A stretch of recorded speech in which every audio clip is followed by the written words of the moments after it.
uMasinga Siqokonyozi laphana ku-Facebook insizwa laphana nengoma emnandi kakhulu ithi, ngibingelele isizwe sakithi, ngicela ukwedlulisa ukubonga indlela eningeseke ngayo. Ukungaseka kwenu sekungithathe kwangibeka la namhlanje. Ngengoma nje eyodwa sikwazile ukuthenga izinyawo ezilula. Sicela niqhubeke njalo nidlale umculo wethu ezindaweni ezifanele.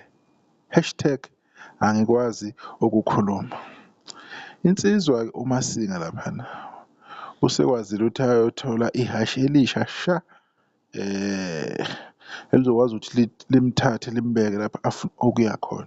Uthi ubonga kakhulu kubathandi bomculo wakhe, abathandi bomculo kamaskandi, nawo wonke nje umuntu omxhasile ukuthi akwazi ukuthi abe la.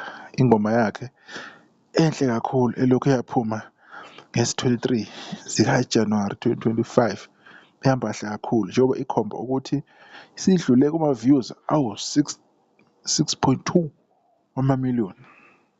Njengoba ngangishilo, njengoba ngangichazile ukuthi yena kulo nyaka ayikho igame or unyaka owakwavuleleka kuma-streams ngale ndlela, kuma-views ngale ndlela. Omunye unyaka lo ongezukuwusebenzisa kuyomele abheke izinto zakhe. Wagcina ekhiphe zona izingoma ey'mbili, ama-single ayi-2, enye eyithi ngisejele, nayo ehamba kahle mawuthi uyabheka ngoba njengoba akhiphe loya music wakhe wayengabhekile ukuthi ingenza kahle kangaka le ngoma ethi angikwazi ukukhuluma. Nayo le ethi ngisejele ehamba nayo le nayo ihamba kahle. Ne-DJ abantu-ke bafokhase kakhulu kule ethi angikwazi ukukhuluma. Mawuthi yena ku-Spotify emsebenzini wakhe uyabona ngempela ukuthi uqinisile insizwa mayibeka le ndlela ebeka ngayo. Naku-Spotify ingoma yakhe ithi 5.1 million wama-streams. Okuyinto-ke engajwayelekile ukuthi kwenzeke izimangaliso ezingaka emculweni kamaskandi. Siyabonga nje kubona bonke abantu abathatha ithuba behambe bayolalela, be-stream-e, bedlale.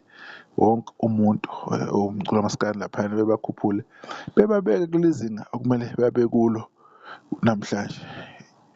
Into lehle esiyishumayela, into lehle esiyi-preach-a kubantu bakithi ukuthi hheyi, ngane zakwethu, uma imicimbi ingekho, uma ama-event, festival engabonakali, kunabantu abazosafarisha bagcine bengasatholi lutho, kanti umculo wabo ibona abaphila ngawo.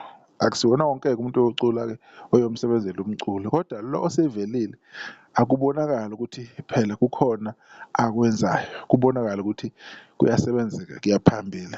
Le ngoma kuyacaca and sekubonakala ukuthi iyoshaya u-10 million. Enye yey'ngoma ezimbalwa ezi-few ezizofinyelela ku-10 million, futhi ngiyathemba kuzofika kuwo kulo nyaka lo kulowo 10 million. Naku-Spotify izokwenza kanjalo. Okuzoba umlando-ke lo ukuthi umuntu ethi eqala ekhipha ingoma enhlekazi, ingoma yakhe ikwazi ukuthi iyoze idlule ku-10 million wama-views. Sibonga kakhulu ithuba, bekuyilokho esifuna ukudlulisa ngale nsizwa yakithi. Nisale kahle.